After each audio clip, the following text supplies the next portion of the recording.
ಖಾಸಗಿ ಹೋಟೆಲ್ನಲ್ಲಿ ಏನು ಕಾಂಗ್ರೆಸ್ ಶಾಸಕರು ಸಭೆಯನ್ನು ನಡೆಸ್ತಾ ಇದ್ದಾರೆ. ಆ ಸಭೆ ಈಗ ಅಂತ್ಯವಾಗಿದೆ. ಇನ್ನು ಕೆಲವೇ ಕ್ಷಣಗಳಲ್ಲಿ ವಿಧಾನಸೌಧದತ್ತ ಹೊರಡ್ತಾರೆ. ಮೈತ್ರಿ ಸರ್ಕಾರಕ್ಕೆ ಬೆಂಬಲ ನೀಡುವಂತೆ ಶಾಸಕರಿಗೆ ಮನವಿಯನ್ನ ಮಾಡಿಕೊಳ್ಳಲಾಗ್ತಾ ಇದೆ. ಅತೃಪ್ತರಿಗೆ ಮುಂದಿನ ದಿನಗಳಲ್ಲಿ ನಿಮಗೆ ಒಂದಿಷ್ಟು ಸ್ಥಾನಮಾನ ಕೊಡುವಂತ ಭರವಸೆಯನ್ನ ನೀಡಲಾಗಿದೆ. ಹಾಗಿದ್ದಾಗ ಅಲ್ಲಿ ಅತೃಪ್ತರು ಇದಾರನ್ನೋದು ಒಂದಂತೂ ಸ್ಪಷ್ಟ. ಕಾಂಗ್ರೆಸ್ನ ನಾಯಕರು ಏನೇ ಹೇಳ್ತಿರ್ಬೋದು, ಅತೃಪ್ತರು ಇರೋದಂತೂ ಸ್ಪಷ್ಟ ಅನ್ನೋದು ಗೊತ್ತಾಗ್ತಾ ಇದೆ. ಹಾಗಿದ್ರೆ ಈ ಅತೃಪ್ತರನ್ನ ಸಮಾಧಾನ ಪಡಿಸೋದೇನು ಮುಂದಿನ ದಿನಗಳಲ್ಲಿ, ಅಂದ್ರೆ ಅವ್ರಿಗೆ ವಿಶೇಷ ಸ್ಥಾನಮಾನ ಕಲ್ಪಿಸಿಕೊಡ್ತೀವಿ ಅಂತ ಹೇಳ್ತಾ ಇದ್ದಾರೆ.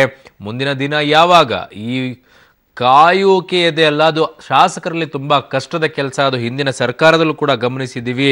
ಆ ಹೇಳಿಕೆಗಳು ಬರೋದನ್ನ ಕೂಡ ಗಮನಿಸಿದ್ವಿ. ಕೊನೆಗೆ ಅವರನ್ನ ಮಂತ್ರಿ ಮಾಡಿ ಸಮಾಧಾನ ಪಡಿಸುವಂತ ಸ್ಥಿತಿಗೂ ಕಾಂಗ್ರೆಸ್ ಬರಬೇಕಾಯ್ತು. ಈಗಲೂ ಕೂಡ ಅಂತ ಅತೃಪ್ತತೆ ಕಂಡು ಬರ್ತಾ ಇದೆ. ಅದರಲ್ಲಿ ಪ್ರಮುಖವಾಗಿ ಡಿ.ಕೆ. ಶಿವಕುಮಾರ್ ಅವ್ರನ್ನ ಹೇಗೆ ಸಮಾಧಾನ ಪಡಿಸ್ತಾರೆ ಅಂತ. ಎಲ್ಲಿಯವರೆಗೂ ಶಾಸಕನ ರೆಸಾರ್ಟ್ನಲ್ಲಿ ತುಂಬಾ ಭದ್ರವಾಗಿ ಕಾಯ್ಕೊಂಡಿಟ್ಕೊಂಡಿದ್ರು, ಆ ಡಿ.ಕೆ. ಶಿವಕುಮಾರ್ ಅವ್ರಿಗೆ ಕಾಣಿಸ್ಕೊಳ್ತಾ ಇಲ್ಲ. ಯಾಕೆ ಇಷ್ಟೊಂದು ಅಸಮಾಧಾನ ಅನ್ನೋದು ಒಂದು ಕಡೆ. ಇನ್ನೊಂದು ಕಡೆ ಗೃಹ ಕಚೇರಿ ಕೃಷ್ಣಾದಲ್ಲಿ ಮುಖ್ಯಮಂತ್ರಿ ಕುಮಾರಸ್ವಾಮಿ ಅವರು ಈಗಾಗಲೇ ತಮ್ಮ ಶಾಸಕರನ್ನ ಸಭೆಯನ್ನ ನಡೆಸ್ತಾ ಇದ್ದಾರೆ. ಅವ್ರ ಜೊತೆ ಮಾತುಕತೆಯನ್ನ ನಡೆಸ್ತಾ ಇದ್ದಾರೆ. ಹೇಗೆ, ಏನು, ಎತ್ತ, ಯಾವ ರೀತಿಯಾಗಿ, ಯಾವ ಆಧಾರದ ಮೇಲೆ ಮಂತ್ರಿ ಸ್ಥಾನ, ಇವೆಲ್ಲ ವಿಷಯಗಳು ಕೂಡ ಚರ್ಚೆಗೆ ಬರುತ್ತೆ. ಜೊತೆಗೆ ಒಂದಿಷ್ಟು ಥ್ಯಾಂಕ್ಸ್ ಹೇಳ್ತಾ ಇರ್ತಾರೆ. ನೀವು ಇಷ್ಟು ದಿನ ಎಲ್ಲ ಸಪೋರ್ಟ್ ಮಾಡಿದ್ರೆ ಇವತ್ತು ಕೂಡ ಸಪೋರ್ಟ್ ಮಾಡಬೇಕು, ವಿಶ್ವಾಸ ಮತ್ತು ಯಾಚನೆ ಇದೆ. ಸ್ಪೀಕರ್ ವಿಷಯದಲ್ಲೂ ಕೂಡ ಹಾಗೆ ಕೆಲವೊಂದಿಷ್ಟು ಅಸಮಾಧಾನಗಳಲ್ಲೂ JDS ಅಲ್ಲೂ ಕೂಡ ಇರುತ್ತೆ. ಯಾಕಂತಂದರೆ 35 ಶಾಸಕರಿಗೂ ಕೂಡ ಎಲ್ಲ ಸಚಿವ ಸ್ಥಾನ ಕೊಡೋಕ್ಕಾಗಲ್ಲ. JDS ಬಳಿರೋದು 12 ಸಚಿವ ಸ್ಥಾನಗಳು. ಹಾಗಾಗಿ 12 ಜನರಿಗೆ ಸಮಾಧಾನ ಪಡಿಸಿ ನಿಗಮ ಮಂಡಳಿಗಳಲ್ಲಿ ಎಷ್ಟು ಕೊಡ್ತಾರೋ ಗೊತ್ತಿಲ್ಲ. ಅವೆಲ್ಲವೂ ಕೂಡ ಸಮಾಧಾನ ಪಡಿಸಿ ಒಂದಿಷ್ಟಾದರೂ ಅತೃಪ್ತ ಹುಟ್ಟಾಗುತ್ತೆ. ಅವರನ್ನು ಹೇಗೆ ಸಮಾಧಾನ ಪಡಿಸಬೇಕು ಅನ್ನೋ ಕ್ಯಾಲ್ಕುಲೇಷನ್ ಕೂಡ JDSನಲ್ಲಿದೆ. ಒಂದು ಕಡೆ ಕಾಂಗ್ರೆಸ್ನಲ್ಲಿ ದೊಡ್ಡ ಮಟ್ಟದಲ್ಲಿ ಅತೃಪ್ತ ಶಾಸಕರು ಕಂಡು ಬರ್ತಾರೆ. ಆದರೆ JDSನಲ್ಲಿ ಸ್ವಲ್ಪ ಮಟ್ಟಿಗೆ ಅತೃಪ್ತರಿದ್ದಾರೆ.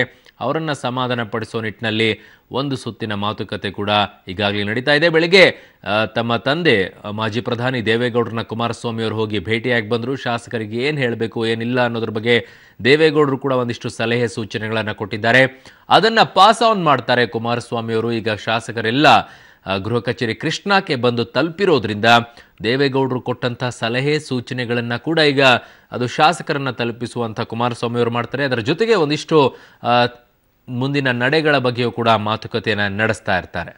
ವೋಟ್ ಮಾಡ್ತಾರೆ. ಹೀಗಾಗಿ ಖಂಡಿತವಾಗಿ ಬಹುಮತದಿಂದ ಸ್ಪೀಕರ್ ಆಯ್ಕೆ ಆಗ್ತದೆ. ಅದಕ್ಕೆ ಆದ ನಂತರ ಸಹಜವಾಗಿ ವೋಟ್ ಆಫ್ ಕಾನ್ಫಿಡೆನ್ಸ್ ಸಚಿವ ಸ್ಥಾನಕ್ಕಾಗಿ ಕೂಡ ಸಾಕಷ್ಟು ಪೈಪೋಟಿ ಇದೆ. ಇವತ್ತಿನ ರಾಜಕಾರಣದಲ್ಲಿ ನೀವು 35-40 ವರ್ಷದ ರಾಜಕಾರಣ ಬೇರೆ. ಇವತ್ತು ರಾಜಕಾರಣ ಆರಿಸಿ ಬಂದಂಥವ್ರು ಪ್ರತಿಯೊಬ್ಬರು ಮಂತ್ರಿ ಆಗಬೇಕು ಮಾಡೋಕ್ಕಾಗೋದಿಲ್ಲ. ಅದರಲ್ಲಿ ಏನಂದ್ರೆ ಅದು ಯಾವುದು ಕೆಲವು ಡಿಸ್ಟಿಕ್ ಅದಾವೆ, ಅವನ್ನೆಲ್ಲ ನೋಡ್ಕೊಂಡು ಹೇಗೋ ಮಾಡಬೇಕಾಗ್ತಿದೆ. ಈಗ ನಮಗೆ 12 ಸಚಿವ ಸ್ಥಾನ ಕೊಟ್ಟಾರೆ, ಅಲ್ಲಿ 22 ಕೊಟ್ಟಾರೆ. ಆ 12ಕ್ಕೆ ನಾವು ರಿಸ್ಟ್ರಿಕ್ಟ್ ಮಾಡಬೇಕಾಗ್ತೀವಿ. ಅದೇ ಥರ ಈಗ ಅಸೆಂಬ್ಲಿ ಚುನಾವಣೆ ನಡೆದಾಗ ಒಂದೊಂದು ಇದಕ್ಕೆ ಒಂದೊಂದು ಕ್ಷೇತ್ರಕ್ಕೆ 10-20 ಮಂದಿ ಕೊಟ್ಟಿದ್ರು. ಯಾಕಂದ್ರೆ ಈಗ ಇದನ್ನು 12 ಜನರಿಗೆ ರಿಸ್ಟ್ರಿಕ್ಟ್ ಮಾಡಬೇಕು. ಕೆಲವು ವಿಚಾರಗಳು ಅವರು ಜಾತಿ ಮತ್ತೊಂದು ನೋಡಿ ಮಾಡಬೇಕು, ಮಾಡ್ತಾ ಈ ಪ್ರಶ್ನೆ. ನಿಮ್ಮನ್ನ ಒಂದ್ ಕಡೆ ವಿಧಾನ ಪರಿಷತ್ ಸಭಾಧ್ಯಕ್ಷ ಮಾಡಬೇಕು ಅಂತ ಒಂದ್ ಕಡೆ ಆಗ್ತಾ ಇದೆ, ಇನ್ನೊಂದ್ ಕಡೆ ಸಚಿವ ಸ್ಥಾನ ಆಗಬೇಕು ಅಂತ ಇದೆ. ಹೊರಟಿ ಅವ್ರ ಮನಸ್ಸು ಯಾವ ಕಡೆ ಇದೆ? ನಿಮಗೆ ನನ್ನ ಮನಸ್ಸನ್ನ ಏನು ಹೇಳಂಗಿಲ್ಲ. ಕಳೆದ 38 ವರ್ಷದಿಂದ ಶಾಸಕನಾಗಿ ಮಂತ್ರಿಯಾಗಿ ಕೆಲಸ ಮಾಡಿ ಎಂದೂ ನನಗೆ ಈ ಥರ ಮಾಡೋದನ್ನ ಹೇಳಿಲ್ಲ, ಇವತ್ತು ಹೇಳಿಲ್ಲ. ಇವತ್ತಿನವರೆಗೂ ನಿಮ್ಮ ಕೂಡ ಮಾತಾಡ್ತಾರಲ್ಲ, ಇವತ್ತಿನವರೆಗೂ ಮಾತಾಡುವಾಗ ನಾನು ಮಂತ್ರಿ ಮಾಡಿರಿ, ಮತ್ತೊಂದು ಮಾಡಿರಿ, ಮುಗಿದು ಮಾಡಿ ಕೇಳಿಲ್ಲ. ನಾವೊಂದು ಪ್ರಿನ್ಸಿಪಲ್ ಮೇಲೆ ಬಂದೀನಿ. ಹೈಕಮಾಂಡ್ದವ್ರು ಏನು ತೀರ್ಮಾನ ಮಾಡ್ತಾರೆ ಆ ತೀರ್ಮಾನಕ್ಕೆ ನಾವು ಭದ್ರಾಗಿರ್ತೀವಿ. ನಮ್ಗೆ ಯಾವುದು JDSಗೆ 12 ಸ್ಥಾನ ಆಗಿರೋದ್ರಿಂದ, ಸಚಿವ ಸ್ಥಾನ ಸಿಗೋದ್ರಿಂದ ಹಾಗಾಗಿ ಹೊರಟ್ಟಿ ಅವರಿಗೆ ಸಭಾಪತಿ ಮಾಡಬೇಕು, ಅದು ಅವ್ರಿಗೆ ಬಿಟ್ಟದ್ದು. ನನಗೇನು ಅದ್ರ ಬಗ್ಗೆ ಯಾವುದು ನನಗೇನು ಹೇಳ್ತನಲ್ಲ, ಯಾವುದೇ ರೀತಿಯಿಂದ ಯಾವುದೇ ಒತ್ತಾಯವನ್ನು ನಾನು ಹೈಕಮಾಂಡ್ದಲ್ಲಿ ಮಾಡೋದು. ಯಾವ್ದು ಕೊಟ್ಟರು? ಹೌದು, ನನಗೇನದ್ರ ಬಗ್ಗೆ ಏನಿಲ್ಲ. ಅವ್ರು ಏನು ತೀರ್ಮಾನ ಮಾಡ್ತಾರೆ ನಾ ಹೇಳಿದ್ದೆ.